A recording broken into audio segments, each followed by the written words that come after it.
it's actually wild to see the percentage of people that would consider changing jobs or would leave job for coverage. I think you can probably Google IVF coverage and see multiple articles about how I left my corporate job to be a barista at XYZ company because they had IVF benefits. And it's becoming something that people talk about more openly. You're listening to Working Forward, Future of Work podcast series, presented by Symetra, in partnership with NASA Reimagined. Hosted by Harry Monty, Laura Dinan-Haber, Paul Tyler, and Todd Zen, we explore the future of work from a variety of viewpoints and discuss the challenges and opportunities ahead. Hello, and welcome in and welcome back to the Working Forward podcast. I'm excited to also report that we've got all of our guests back, and let me welcome them in here, starting with Harry Monty. He's the Executive VP of the Symetra Benefits Division. Harry, welcome back to the show. Thanks, Todd. So a couple more hosts that are here, our great friends Paul Tyler and Laura Dinan-Haber. Paul and Laura, hello, welcome. Let's talk about the episode we have for you today, and let's meet our guests. So innovative benefits play a key role in helping meet the needs of a multi-generational workforce, attract this type of a workforce, retain them. So we really want to jump into some of these themes in a little bit more detail. So, how can employers think about benefits? What opportunities exist? And we're going to highlight two very innovative startups that are offering some very interesting and revolutionary benefits in the areas of things like IVF and maternity care, postpartum care, certainly a very key need in the benefit space and very important benefits. So let's introduce our guests. Our very first one joins us right here from Symetra, Lisa Marecki. Lisa is our Senior Vice President of the Workforce Benefits business, where she leads our entire division of products, including supplemental health, group life, disability, all sorts of great stuff like that. So Lisa, welcome to the show. Great. Thanks, Todd, and thanks, everyone. I'm excited to be here today. Wonderful. Now, joining us from a company called Gaia Family, we are privileged to have Ashley Ortega, who heads up sales. Ashley, welcome to the show. Thanks so much. Looking forward to it. Wonderful. So let me jump right in and ask you a question before I bring in our next guest, because I would love if you could share with us a little bit about Gaia Family. What do you guys do? How does your platform work? And what sort of things do you offer? Yeah, so Gaia Family is value-based family building. Basically, what we want to do is align treatment costs with outcomes. In this case, live birth. So as everyone knows, fertility today is very expensive. For example, 80% of people that access IVF, as you said in your example, they make over $100,000. So it's still really a benefit that if you have to pay out of pocket is for the rather upper class wealthy. So with Gaia, basically, when you sign up, you as a consumer can sign up, you pay a small upfront fee to cover your costs. And if you don't have a live birth, not just conception or go through treatment, you never pay for treatment costs. So yeah, at its core. That is a great intro and a very exciting concept. So can't wait to explore that a little further. Let me welcome in our third guest, Dr. Pinky Patel. She's the founder and CEO of Myri Health. So Dr. Patel, welcome to our show. Hi, thank you for having me. As Todd said, I'm the founder of Myri Health, and Myri Health actually started as a postpartum tool. A little bit of my journey I'll share as we go through the chat, but it transforms maternal care by a platform that leverages AI, and our technology delivers personalized pregnancy and postpartum support. So we identify risks like preterm labor. We want to improve birthing outcomes and ultimately carry them through that forgotten fourth trimester, as we call it. So what happens when you walk out of those two hospital doors? So they say 80% of deaths are preventable in pregnancy and postpartum. And we are utilizing technology to bridge the gap. And, overall, the journey is fragmented from preconception all the way through postpartum. And my own lived experience has caused me to build Myri. So thank you for having me. Wonderful. Well, thank you for joining us. So, Harry, let me kick it over to you. I think you've got a question for Lisa to get the ball rolling for us. Yeah, I'd be happy to kick us off. So Lisa, last season we had guests on that are bringing some pretty unique benefit offerings to the marketplace, like we have today. And I'd say there was no shortage of of companies that we could have brought on to this podcast.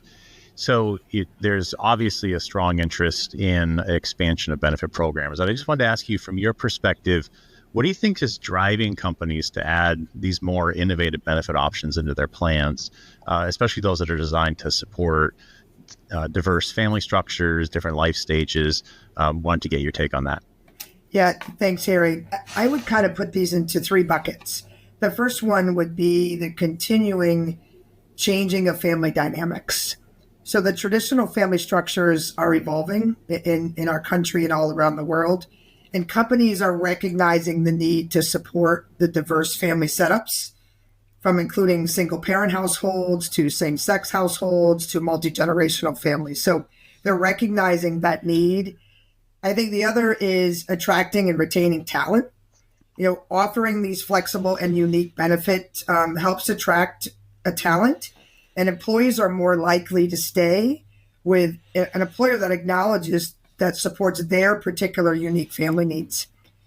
And the third one I would say is really promoting exclusivity, inclusion, and diversity.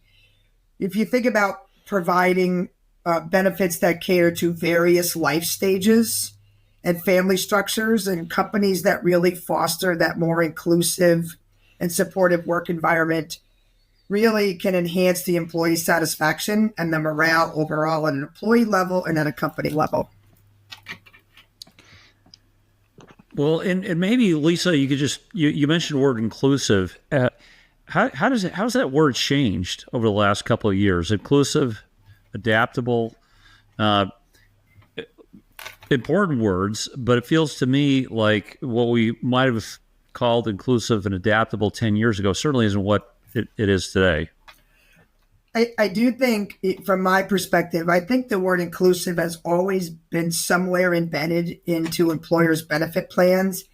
I just think where it sits in the priority has become a bigger priority. So it's always been, I don't know that it's been different. I think it's just risen to the top of the level of importance that attracts people not only to go to a certain employer, but keeps people there over time.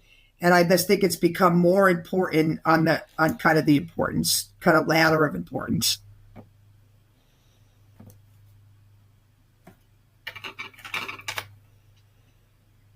So, Lisa, I'm gonna jump back in here because toward the end of last season, we had a guest from Ernst & Young and Limra come on and talk about some research that they co-developed that talked a lot about generational differences. And I think you started to get at this, right? When you talk about inclusivity, it's not just racial diversity. It includes generational diversity, right? And very different interests from different age groups. Really fascinating stuff that Limra put together, talking about the fact that Gen Z and millennials, their heavier focus is on mental and emotional resilience and societal programs, whereas the older generations are leaning more toward traditional benefit programs. So I'm just curious, like, any additional thoughts on how the multi-generational workforce is impacting things as well? I think it's really pushing employers to think differently and think more broadly as they think about their product suite. What are the particular plan features that they offer? When they're looking for product innovation, they're putting on a broader hat. It's if I think about how in the industry, when you think of product development in the past, it's been very siloed. I think now it's actually taking it to a whole new level, and you really need to think about various levels of generations that you need to try to reach, because how you reach each generation is very different. And you need to be able to have a solution that each one of those generations will be able to adapt to it, feel it, and appreciate it. No, I agree. Well, it's certainly exciting to hear you mention product development, a topic near and dear to my heart. And I guess let me just ask you, like, when you think about the trends that are shaping the future of employee benefits, and put yourself in the employer's shoes, what should they be doing? Like, how do they need to be thinking about it to stay ahead of the curve? You mentioned earlier, and I think you're absolutely right, that benefits, innovative benefits, are essential to attract employees, to retain employees. But organizations are upping the ante all the time. There's so much exciting stuff going on. So if you were advising an employer directly, what sort of things would you recommend them to think about as they look to stay ahead of that curve? It's a really great question, Todd. And I would, and these are probably aren't in any priority order, but one is really continue and enhance and promote flexibility and personalization. Offer flexible benefits to employees that tailor to their individual needs. We just talked about, in the past, it was a very siloed approach. Employers need to make sure that their benefit programs, reach all of their employees. So we're talking flexible work hours, remote work options, customized health plans. I would say really promoting that flexible personalization. There's communication and education. Every generation wants to be communicated to differently. Some are very technology focused. Some are pick up the phone. Some are email. And really focus on, we just talked about inclusivity and diversity. Ensure that benefits cater to a diverse enough workforce. And really including different family structures, different life stages, and cultural backgrounds. And I think that is what employers need to do to try to stay ahead, because that is always changing.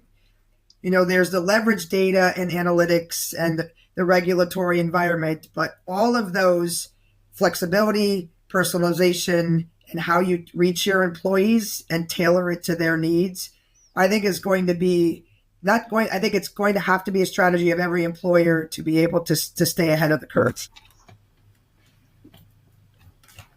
Yeah, it's definitely important, right? I mean, we talked about it last season, and I'm happy that we're talking about it again this season, talking about the flexibility, acknowledgement of, different varying family structures, its personalization, which is a great segue. Ashley, I know that you briefly caught us up on what Gaia Family does, but I want to give you a moment here to talk to us a little bit more about what it is that your business does. Yeah, thanks so much. So to your point, I did briefly cover it. Basically, again, aligning treatment costs with outcomes. So when we talk about IVF in general, what's really interesting is that, again, very expensive. If you're lucky to work at an employer that covers it, even then, usually you get like a lifetime max, right? And then the member is incentivized to maximize odds of pregnancy based on that set dollars. So what Gaia does, we want to shift the narrative away from fee for service. Maybe you've got $10,000. Where do you go to get the highest likelihood of, a live birth, and how do you actually maximize that dollar towards, let's make the highest quality decisions. Let's talk about your best outcome as a, potential future parent. And let's have you pay for what you're actually looking to come into treatment for, which is outcomes. And it's a little bit just different in mindset, but what it does is really shift the incentives of the whole program. So for example, if I'm a fee for service provider, I want you coming back multiple times. I'm not going to say anyone's that nefarious, but when you move to a value-based model and you only collect treatment fees when there's an outcome, you are truly putting your money where, your treatment is and your network is. So it's really inspirational in that point. Our founder was on the receiving end of this. He went through 5 rounds, finally ended up getting his birth, but at the end of it, felt very indignant that the reason he had a baby is because he could pay for one. Mm-hmm. And so we want to talk about not only removing barriers, but then actually having people pay for the outcome they want, which is a live birth, an actual baby. So you talked a little bit about the impact on not only the future parent, but then also the employer. Yeah. From your point of view, as this is gaining attention, the IVF coverage as a benefit option, what should employers consider when looking to add this to their employee benefits plan? Yeah, I love this question. I think there's a lot of different angles that covering family forming, fertility, however you want to talk about it, can be very helpful for the employer. And so I think first and foremost, if I were an employer looking at this, I would say, what's the ultimate strategy? Right? Like, what am I actually looking to do by providing this benefit? Do I want to reduce multiples, right? And then therefore reduce labor and delivery? Your average set of twins can cost 5, 6, 7 times more than a singleton. Triplets, we're talking 20 times.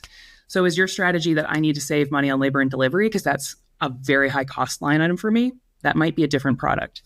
Do you want to compete for talent? Are you in a market where you get high turnover or you're working at like a very, I don't want to say paternalistic, but like very high coverage employer, very competitive talent market? Are you actually going up against some of your competitors to compete for the people that are working for you? That might be a different strategy. How much do you cover? Are you just going to say 100% coverage? And then again, thinking about what is that provider incentivized to provide for that money? So I think there's a lot of questions. Even Lisa mentioned earlier, like, how do we think about diversity, inclusion? A lot more vendors are asking, okay, I'm helping you make a baby, but what do I do for same-sex couples?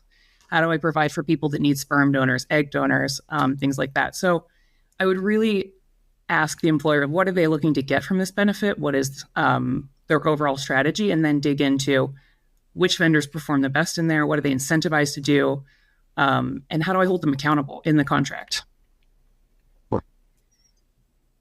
So, Ashley, as we talk about the employer's perspective on putting this into their benefit program, let me flip to the consumer, right? The actual employee, and what should they consider as they look at the enrollment option of getting this type of coverage, and also what's their experience in using the coverage? I'm very curious about the consumer experience.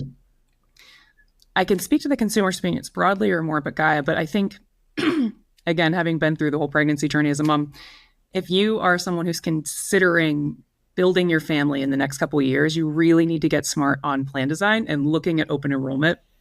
I feel like every single person on this call would advocate for everyone to dig in more in open enrollment, but the choices you make once a year can really impact how much coverage you have, what you're paying for out of pocket, how much you're paying, and when you're paying. And so if I'm a consumer, I have an employer that, again, happily covers some portion of family forwarding, I want to look at both plans side by side. I want someone from HR to be talking me through how I make a decision in the best way possible. You know, if you make a decision versus a PPO versus a high deductible, that's going to have significant impact on you financially in terms of what's covered and when you're paying for treatment. Another thing as a consumer, if you are digging into it and you're lucky enough to have coverage, look at where your maxes fall. You know, do you have a medical plan max versus medication max? Again, we're talking about a very unique situation with fertility in particular, where medications are a large portion of costs, sometimes up to a third of the cost. And I don't think going into it, consumers realize that.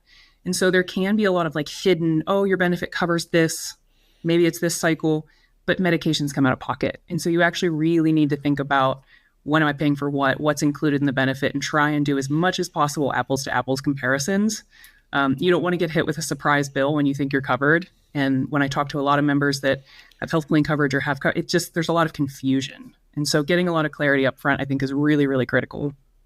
Yeah. Ashley, I have a little bit of an inside line on those costs because my daughter's working for an IVF startup pharmacy in New York City. So it's interesting, though. You talked about the conversations with Harry and when they start. My feeling is the conversations have shifted. There seems like people are in, women in particular, are thinking earlier rather than later, freezing eggs.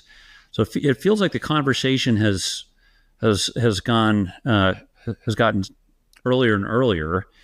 It also feels like the technology has sort of changed the concern about the twins and the triplets. How would you modify what I say? What would you add?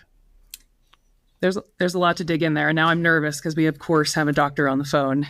So no pressure, Ashley. So getting earlier and earlier, I do agree. I think women are starting to plan more and more in advance. Again, that's a conversation that's happened in in my circles, right? Egg freezing is becoming more and more popular, and it's growing significantly. And again, I think quality in some of these clinics can vary drastically. So same thing, it's always research. What's interesting is I've worked at a couple startups in a couple different verticals. And what I love about this vertical in particular is women and families and couples family forming, there is no consumer that is more involved, that is taking charge of their healthcare. They're very passionate about getting the outcome they want. So I think it is getting earlier, but overall women are having children later, right? It's up 26%. And technology has improved, to your point. Early 2010s, 2013, rate of multiples out of IVF is 40%, and it's down to but it's still down to 20 something. And so what I would tell you is that, yeah, technology's gotten better and we're getting more of an insight into earlier, but multiples are still happening. Multiple embryo transfers are still happening at a really significant rate. So quality more than anything, I think in this vertical varies a lot. I've worked in a navigator, I've worked, in diabetes and MSK. And I think this vertical in particular, you really have to pay attention to what are your clinic's outcomes? Who are you partnering with? What are some of their practices? Because it does vary so significantly by zip code, by state, by clinic. It's really interesting. So you've covered this in bits and pieces, but I'm going to ask you this question because I'm also going to ask Dr. Patel the same one.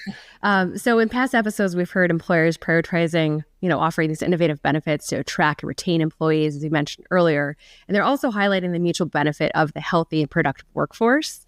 Question to you would be, in a nutshell, how does offering a program like Gaia help with these employer objectives? Yeah, this is actually a super easy answer for me, happily, right?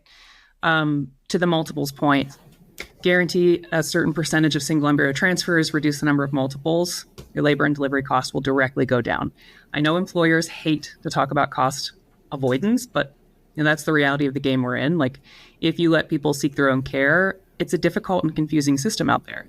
Give them guidance, send them to high quality clinics, aim for, world-class care, reduce your multiples. That's like the hardline CFO dollar. That's the answer. On the retention and attraction piece, it's actually wild to see the percentage of people that would consider changing jobs or would leave job for coverage. I think you can probably Google IVF coverage and see multiple articles about how I left my corporate job to be a barista at XYZ company because they had IVF benefits. And it's becoming something that people talk about more openly, and I think should be a piece of talent strategy. Retention, of course, I think employees feel like 90% more loyal to a company that helps them in family forming. Again, I know employers don't like to talk about the softer ROI, but there's a massive talent strategy in providing family forming benefits, whether you're trying to attract talent. Again, if your competitors do it and you don't, people are they're researching benefits more in advance, especially if they know they can get coverage. They're willing to make a move and then feel more loyal to that employer in particular. That's great. I'm interested to look back and, 1, 3, 5 years and seeing the trend and the generations going back there. So we'll have to invite you all back and, for season 15. But in the meantime, Dr. Patel, please share some more about Myri and how the plan works. Yes. Hi. So earlier I had spoken just a little bit about what Myri does. I think to give you a little bit of color on why I developed Myri while I was actually working full-time for one of the largest healthcare companies in the nation, I personally had great healthcare insurance. I hired a doula. I unfortunately did all the research. I was the best student, out there. I'll share my highlighters to prove that I was a really good student. And so unfortunately, I was a really good student when I was pregnant too. I had a 60-hour unmedicated labor. I hired a doula. I did everything by the books. I studied all of the analysis of the hospitals of how they were delivering babies, and I still had to fight for my advocacy at hour 58 of my labor and delivery. So that was the first little pain point in my gut. That was like, something's not right. If I'm having to do this, I wonder what's happening to other women. Myri is actually an AI-powered platform that supports mothers and drives improved birthing outcomes with our technology. So we reduce preterm labor. We quantify things like gestational diabetes, preeclampsia, and then we also empower the mother to strengthen her pelvic floor, something that a lot of us don't know about. It's not shiny, you can't see it, so we kind of forget about it. But someone pays for that cost downstream and postpartum. We started as a postpartum benefit. We expanded into maternal care because of a great need. But postpartum was one of those things where the first appointment and the only appointment is at 6 to 8 weeks for mothers. It's an 11-minute short appointment. 40% of us don't make it there. And so really supporting the mother through that entire journey was important to us. So Myri, now, we know that every pregnancy is unique and it's shaped by diverse factors. So we talk about inclusivity. Well, I think medical history, lifestyle, cultural backgrounds, competency, language, all of those things we're addressing. We're actually about to translate in 77 languages, but addressing each of those needs requires a more than traditional approach. So we're a more smart and adaptive solution that leverages AI to give that personalized predictive care rather than be reactive. Yeah, I love that. And I think, the personalization, the predictivity is really interesting here. But as we know, women's health has not been a traditional focus for employee benefits offerings. We've heard from employers and brokers in earlier episodes that providing meaningful benefits to their entire population is a priority, as it should be. So what should employers consider when looking to expand their benefits plan with new platforms such as yours? Yeah, women's health has not been a priority in the past, and I think all of us might be, alarmed at this, that the U.S. Congress didn't even pass a law until 1993 for the inclusion of women in clinical trials. So that goes to show just a little bit about how now we're not really just putting up with the side effects or the way benefits are designed. So I'm going to start off with knowing that, I understand that the landscape of benefits is evolving, but it's really clear that it's no longer one size fits all. And we have to meet that diversity. And we talked about that earlier. I know Lisa talked about that. And so I'm going to come back to inclusivity and diversity, the multi-generational approach. Some resonate more with community-driven approaches. Some resonate more with picking up the phone. But community is how our platform was built, and it was very well received. And by integrating a more comprehensive kind of support, employers can provide that necessary care for us all the way from preconception through postpartum, but there's a lot of gaps in that care. Personalization, I know I just mentioned that a little bit, but advanced platforms are required now to really adapt to that user's journey. Like content is not cutting it anymore. Flyer is not going to do it anymore. And that's going to enhance that employee satisfaction and make them feel seen. And the holistic support is so needed. It's not just physical, it's mental and it's emotional. So looking for holistic support as an employer, including the physical guidance, the mental health support being more well-rounded, and ROI. It comes down to the tangible benefits of their investments. We've worked with self-insured employers in the past. We're really, our foundation is in clinical efficacy, and we want to make sure that our models are not just met, but they exceed the standards of care. So we have a strong record for enhancing postpartum musculoskeletal outcomes, for instance. So really ensuring that there is that ROI at the end of it, of engaging with a benefit like a Myri. And then just the flexibility and accessibility for us. We meet moms where they are. And so in a multi-generational workforce, being flexible is key. And giving access at any time and resources anywhere is really important for employees juggling multiple responsibilities. And one last thing, we have the shortest maternity leave in this country out of all the nations. So I was lucky enough to have 12 weeks off. It was not 100% paid. A lot of my colleagues had to come back at 6 weeks. We're practically zombies at this point. No one's sleeping. Our hormones aren't even balanced. And so I think that something like a Myri and postpartum is not just, it should be an absolute standard of care, just because we have a mom just kind of stumbling back into work, if you will, with her pump in hand, and no one's sleeping at home, even if it's 3 months. And so really making sure that they're seen and not just given because for me, I had an employer, but I had these nurse calls every month, and I only did them because I got an Old Navy gift card. And then the call was honestly just to get it done. And I was like, cool, I'll get a onesie. And then it was over. But the minute I had the baby, nobody called me. It was crickets. I was on the phone with the disability insurance carrier, figuring out why my bills were a certain way. And I literally felt isolated. So hopefully that paints a little bit of picture of what they should be looking for. It does. And Dr. Patel, you mentioned diversity and inclusion, and it's a topic that we've touched upon before, and we've all seen the studies. I mean, tragically, women of color suffer from many more negative maternal outcomes than their white counterparts. And just curious for your thoughts on that issue and how Myri helps address that. Yeah, so this is an incredibly important issue, and I'm so happy you asked this. It's very personal for me. I'm obviously a woman of color. I'm in the middle of Oklahoma, which is why I felt like I had to jump through every ring of fire to get that birthing outcome that I wanted. The disparities in maternal outcomes for women of color compared to white women, like you said, they're stark. They're deeply rooted in systemic issues, including healthcare bias, socioeconomic barriers, lack of access to comprehensive care. Like Black women are 3 to 4 more times likely to experience a pregnancy-related complication and mortality compared to a white woman in the United States. So our foundation was built to address these disparities. For example, the cultural competencies in our platform, we've acknowledged that, even training our AI models and the content that we're delivering, we're acknowledging the needs of the diverse backgrounds. We personally have taken the approach of understanding them at the beginning of their interactions with Myri so that we ensure that our content is sensitive to these differences and fosters a supportive environment.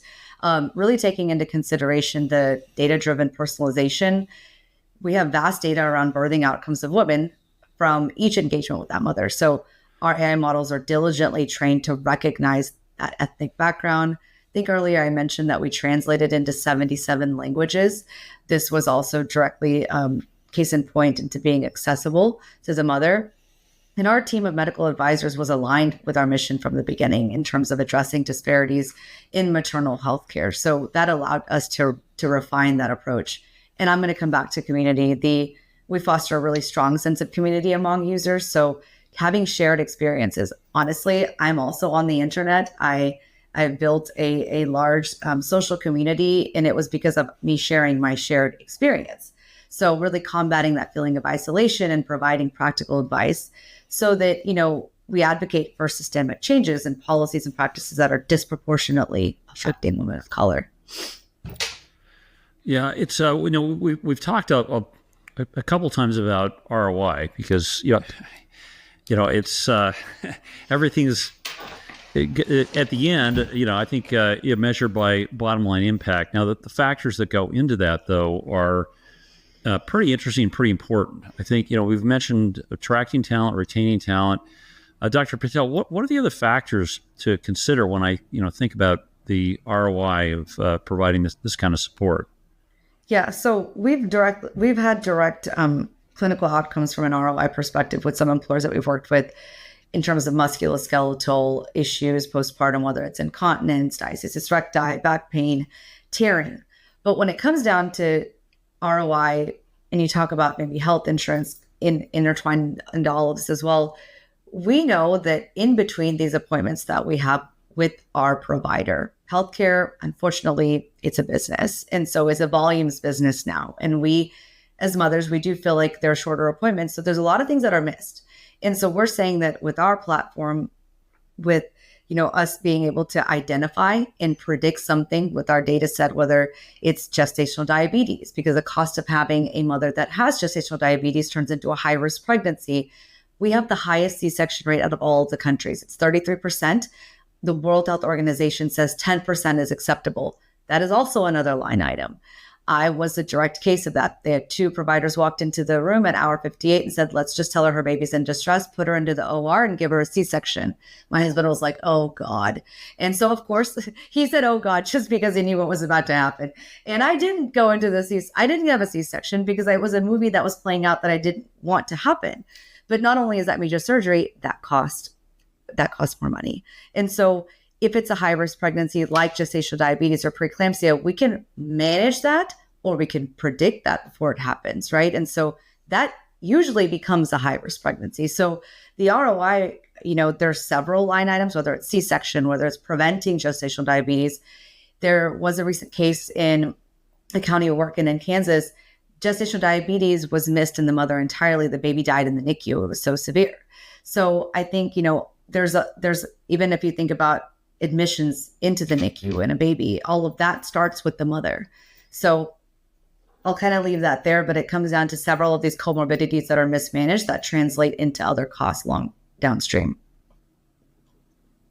And Dr. Patel, I want to take the opportunity to ask you the same question that I did to Ashley earlier. But, I mentioned that we've heard employers prioritizing these innovative benefits to attract and retain and, highlighting that mutually benefit for having this healthy, productive workforce. So in your opinion, how does offering a program like yours help with those objectives? Well, I think she touched on the piece of the talent, right? Retaining talent, obviously, that's top of mind. So I won't go into that a bit because that's pretty obvious. I think that the positive workplace culture, making, personally feeling like you're seeing something that's not just cut and paste.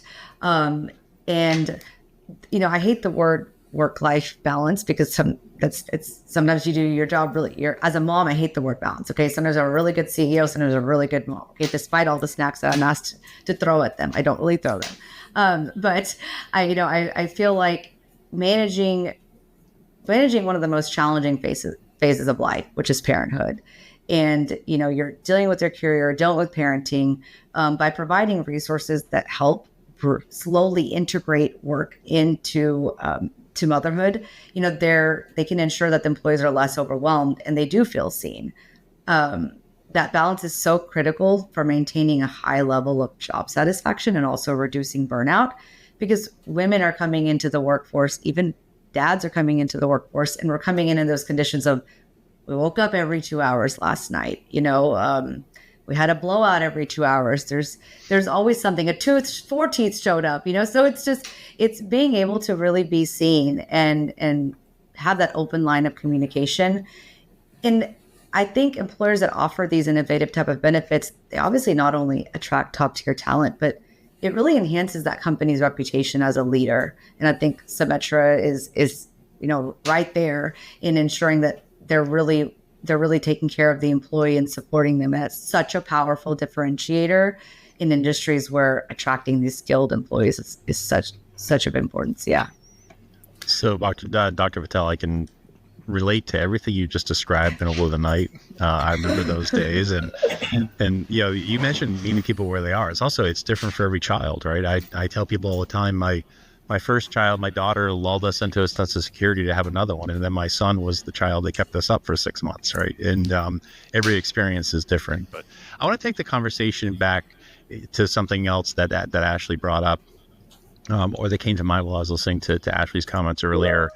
And I'd invite all three of the guests to comment on this. So, and that's around benefit education, right? So, Ashley, as I was listening to you talk about having to plan ahead because of open enrollment, right? People only get an opportunity to sign up for benefits once a year. And there's a lot of options about how to go, after, I'll call it fertility treatments. And, Dr. Patel, I'm listening to you talk about 77 different languages, right? And trying to meet people where they are from an education standpoint.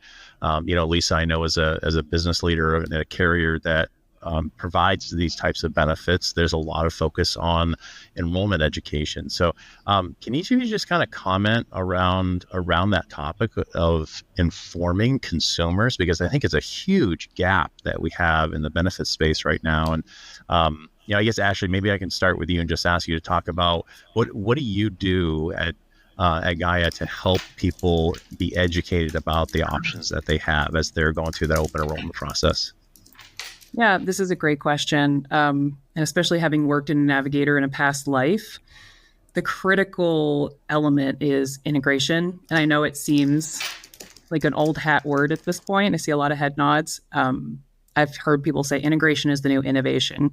If you don't get people when they're going through open enrollment and actually not just like insert some materials, but fully integrate into how they're meeting people, how they're advertising, it's a little bit both. The digital's great, but some employers have like signs and break rooms. So I think it's a couple things. How do you integrate into that process? How do you educate as early as possible? How do you stay hungry, right? Do you go to the benefit fairs? Do you meet people where they are? And then how do you actually tailor yourself to the employer? The employer knows their population better than anyone. Their broker knows the population better than anyone. They know what works. Push them on that, lean into the strategies they already use, and then maybe like push them to try something new, right? Like how do you incorporate, I know everyone gets uncomfortable, but like MSF, text messaging. How do you integrate some digital strategies that maybe people are a little more hesitant, but are really effective, especially in younger workforces? So I think it's a little bit of both. Integrate into the strategies they already use. They've probably already got a vendor that's done something cool that they want to do again. Stay hungry. Don't say, oh, no, we don't go to those. But then push the client a little bit too. I know, again, it's especially when they've said yes to buying and the ink's not dry yet, you're like very hesitant as a vendor to lean in a little harder. But bring up some strategy that's new that you've seen work for you, right? So for us, I would say if you use this enrollment vendor, I want to be part of that. I want to be at your fairs. I want to have materials out. It'll be much more collaborative, and I want to make sure we're fully integrated. So that's sort of my high level, a little bit of people and a little bit of technology piece. Yeah. And is there anything specific that you do to try to help consumers educated on a very complex topic? Oh, that's really tough. I think getting them as early as possible. So one thing that I really love about Gaia is there's no platform fees. And everything we do in terms of education materials is available as soon as you want to explore what family building looks like for you. So if you are struggling to get pregnant, you don't even know if you want to get pregnant, everything we create in terms of content is available for the entire population. It's not just like, oh, you're going to start, whatever service your employer is paying for, because it is broader than just fertility. And to Lisa's earlier point, people do want to know more about family forming. So you can't just say fertility nowadays. You have to be inclusive and equitable. And so I think like having those resources available, having them think of Gaia, having them think about that before they go through the open enrollment where the bills get real and the money gets real. You have to be their partner before they hit that actual event. So Great. Thank you. Lisa, do you want to comment? Yeah, it's a comment, it's more maybe a question for Ashley.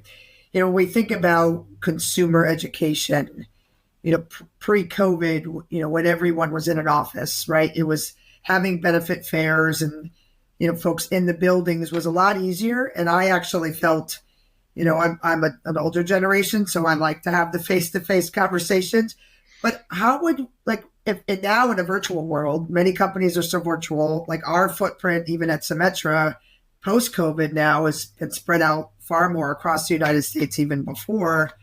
But how do you reach that consumer digitally now? Because a lot of companies are using different decision support tools. Would you recommend embedding, the product into there? I still worry that still gets, you lose a little bit of that personal touch there.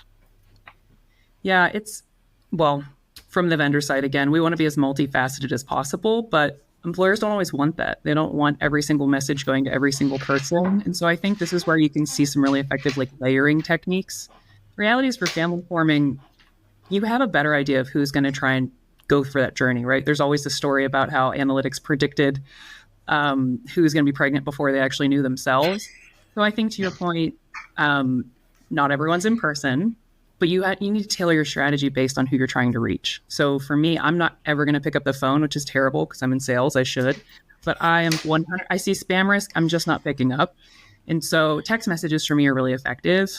That information is on the eligibility file. You're just going to have to get comfortable with how you use it, which vendors are using it, and frankly, who they're reaching out to. So if you can use any sort of predictive analytics, any sort of eligibility file, or even an engagement vendor to integrate your vendors into it, I shouldn't, as a family building vendor, be reaching out to someone who is, XYZ number of years over my eligibility criteria. That person should never get a message from me. They shouldn't get a home mailer. You read these kind of things, and I think overall it might look like a lot of touch points, but individually they should only get the touch points that are relevant to them. But it's effort, because it's 7 to 10 touch points before you get someone's attention. So yeah, that's a great point. Yeah. So, Dr. Patel, I'd love to give you an opportunity to comment on this as well. As I said, it struck me when you said 77 different languages. I think that's amazing. But are there other comments that you want to make about how you educate consumers? Yeah, I think a lot of what Ashley said was what I was going to touch on, the multiple touch points and being really cognizant about how you're interacting with the user base, because like she said, I don't want to pick up a phone call either. Some might want to be texted. Some might, they might reciprocate well with email campaigns or digital content. And so for me, when I was at my employer, there were so many benefits. I didn't even know about half of them that were offered to me. They were just kind of tucked behind a link and a link and a link and a link. There weren't very many efforts made to actually engage myself, right? So I think that was a learning curve. That was kind of a learning opportunity for me on the other end. But I think that, when I know I've said this before, meeting families where they are, we've been asked to start engaging with families 0 to 12 months prior to even conception, right? Because we were community first. And so my generation really resonated with having an anonymous community, being able to discuss things that before they were even pregnant. And I think that built a sense of trust. And when they have a sense of trust and community, they seem to lean in on, and there's more stickiness. And that's how we started D2C in our beta organically when I first launched this. When I launched I shouldn't say that. When I launched my baby, I was actually pregnant when I built this, and I had the baby 3 weeks later. So poor guy always gets launched out too.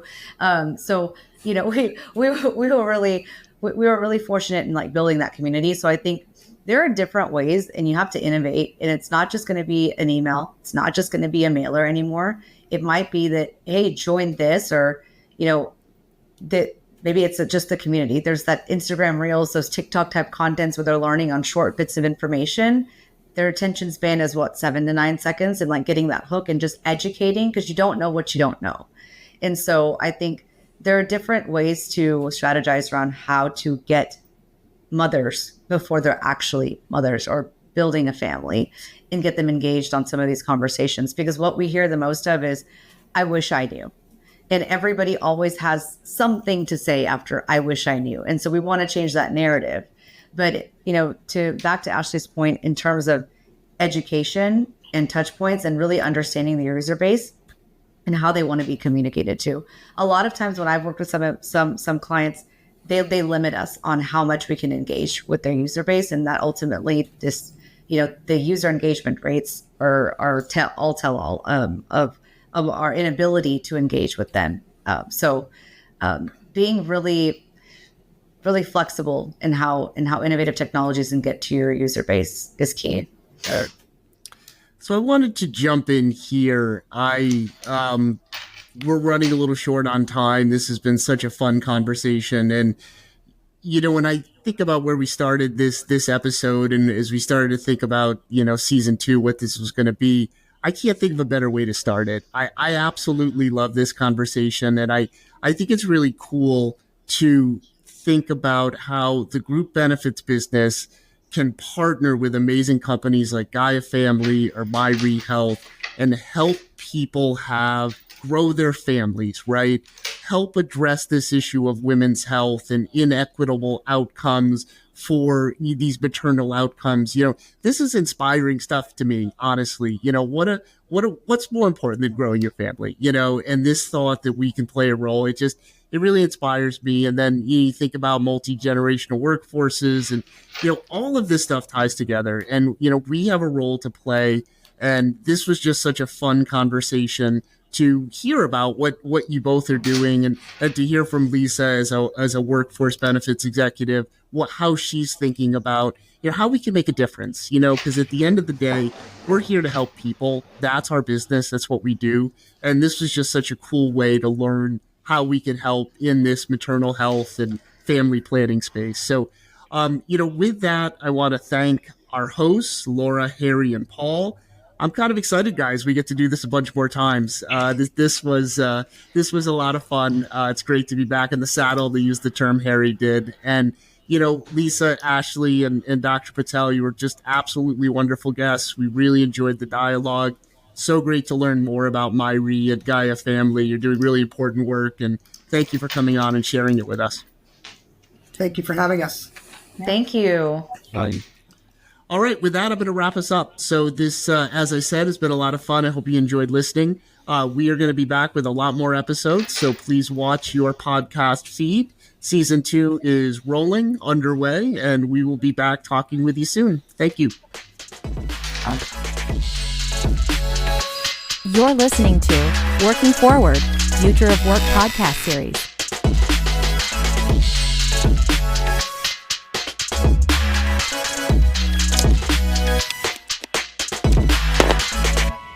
The views and opinions expressed in this podcast are those of the hosts and do not necessarily reflect the official policy or position of Symetra Life Insurance Company or its affiliates. The host is not affiliated with Symetra Life Insurance Company and/or any of its affiliates and is solely responsible for the content.